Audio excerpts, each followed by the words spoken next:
perhaps in your memories and mine, and in the memories of so many of us. Bags of potato snacks have always been an inseparable part of joy. They show up at gatherings with friends, during late-night movie marathons. But have you ever thought that your own hands could create golden, ultra-crispy potato chips ones that are even tastier and safer than those industrial snacks out there? Today, I'm going to show you the most detailed process, along with the tiniest secrets, to transform rough, humble potatoes into a snack everyone loves. Everything wonderful starts with the best ingredients. Pick potatoes that feel firm, heavy, and dense in your hand. The skin should be smooth, with as few deep dents or blemishes as possible.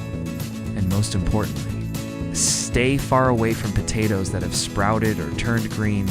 Those contain toxins that aren't good for your health. Let's give them a bath. Put all the potatoes into a large glass bowl and fill it with water until they're fully submerged.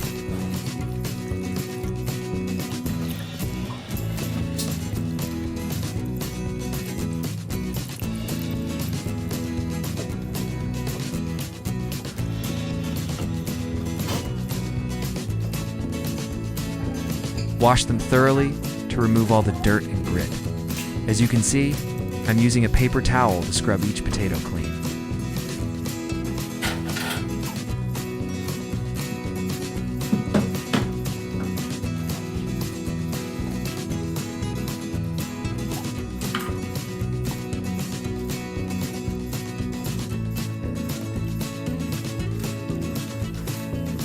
Once they're washed, set them aside to drain off the excess water. Next comes the step I like to call changing their clothes. Use a sharp peeler. Feel the blade glide gently over the surface of the potato, removing the rough brown skin to reveal the glossy golden flesh inside. It's oddly satisfying, isn't it?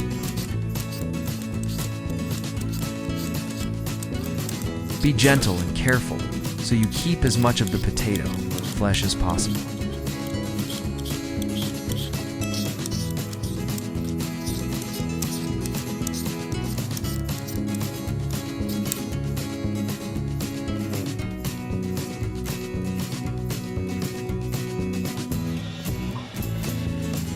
Here comes our secret weapon, the mandolin slicer. You see, the biggest challenge with potato chips is achieving the right thinness. If you slice by hand with a knife in, unless you're a master chef, it's very hard to get paper thin, perfectly even slices. Uneven slices mean that when frying, some will burn while others stay limp and soft. So let the mandolin do the work. Now you have a bowl full of beautiful potato slices. But if you fry them right now, you'll fail. Why? Because the enemy of crispiness is starch and natural sugars in the potatoes. Too much starch causes the chips to brown too quickly while remaining soft inside. So what's the solution? Water and salt. Put all the sliced potatoes into a large bowl and sprinkle in 1 teaspoon of fine salt. The salt speeds up osmosis, draws out excess moisture, helps the potatoes firm up, then pour in enough cold water to fully cover them.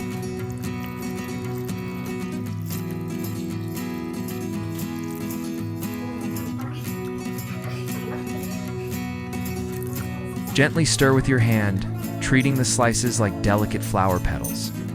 You'll notice the water gradually turning cloudy. That's the starch being washed away. Let them soak for about 15 to 20 minutes.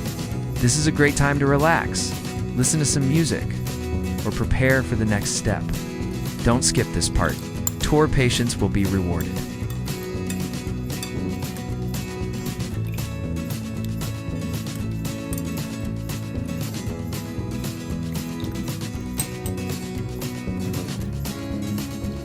Did you know that many recipes stop at soaking? But Magic Tips wants to share a more advanced secret. Blanching the potatoes. Bring a pot of water to a rolling boil.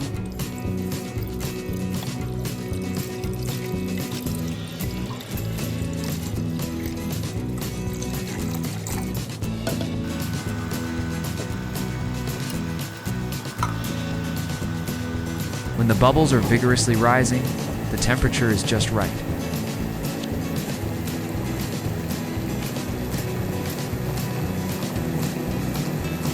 Gently drop in the potato slices. The goal isn't to cook them through. it to lightly pre-cook the surface, slightly break down the outer cell structure, and completely remove any remaining excess sugars. This helps the chips fry up a bright, beautiful golden color instead of turning dull or dark. Remember, step must be quick, just 30 seconds to 1 minute. When the slices start to look slightly translucent, turn off the heat and remove them immediately. Leave them too long, and they'll become mushy and break apart.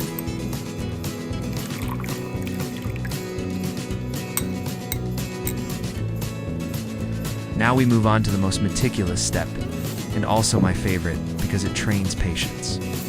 Drying. Prepare a wide tray and line it with several layers of paper towels. Arrange the potato slices one by one on top. Don't stack them. Give each slice its own space to breathe. Right now, they look like little golden coins waiting to be polished. Once the tray is full, place another layer of paper towels on top and gently press down with your palm. Feel the moisture being absorbed. Why dry them so thoroughly? Remember a basic rule of physics. Water and hot oil are sworn enemies. If the potatoes are still wet, the water will evaporate violently when they hit the oil, lowering the oil temperature, making the chips soggy, and worse, causing dangerous oil splatters that can burn you. So make sure every slice is completely dry before it joins its dance. With the hot oil, now it's time for the transformation. Choose a deep pan or a small pot to save oil, because we'll be deep frying. Pour in the oil and turn on the heat. How do you know when the oil is ready? Dip the tip of a chopstick in if you see small bubbles forming around it. The temperature is just right. Don't let the oil smoke or the chips will burn instantly. Now gently add the potato slices one by one. Don't dump the whole bowl in at once, or the slices will clump together and the oil temperature will drop sharply. Give them room to dance. Look at that. Thousands of tiny bubbles surround each slice. That's the water inside evaporating, allowing the oil to fill the gaps and create that light, crispy structure. Use chopsticks to stir gently and flip them so they cook evenly on both sides. Watch the color change from off-white to pale yellow, and finally to a rich golden hue. When the bubbles start to subside, the chips become firm and float lightly on the surface. That's the sign of success. The irresistible aroma of fried potatoes is already filling your kitchen. Now, let's quickly scoop those golden coins out of the oil. Use a wire skimmer to let the excess oil drain off. Then transfer them to a bowl or basket lined with paper towels. The more oil you remove, the longer your chips will stay crispy and the less greasy they'll be. While the chips are still hot, this is the perfect moment to add seasoning if you like. Sprinkle on a little salt, cheese powder, seaweed seasoning, or paprika, whatever suits your taste. But for me, the simple, lightly salted potato flavor is already perfect.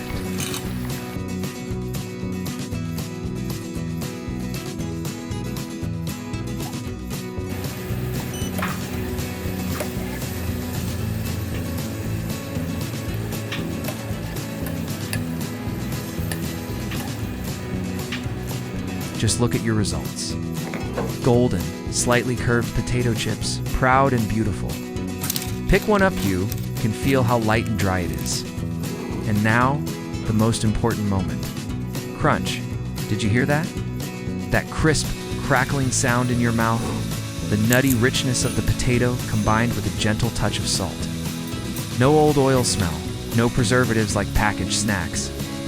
This is the taste of freshness, of care, of effort. And just like that, you've successfully completed the challenge of making homemade potato chips.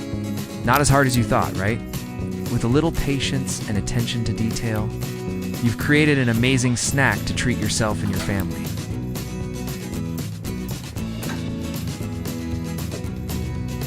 If you found this tip helpful, don't forget to subscribe, like, share, and leave a comment below the video. See you in the next video.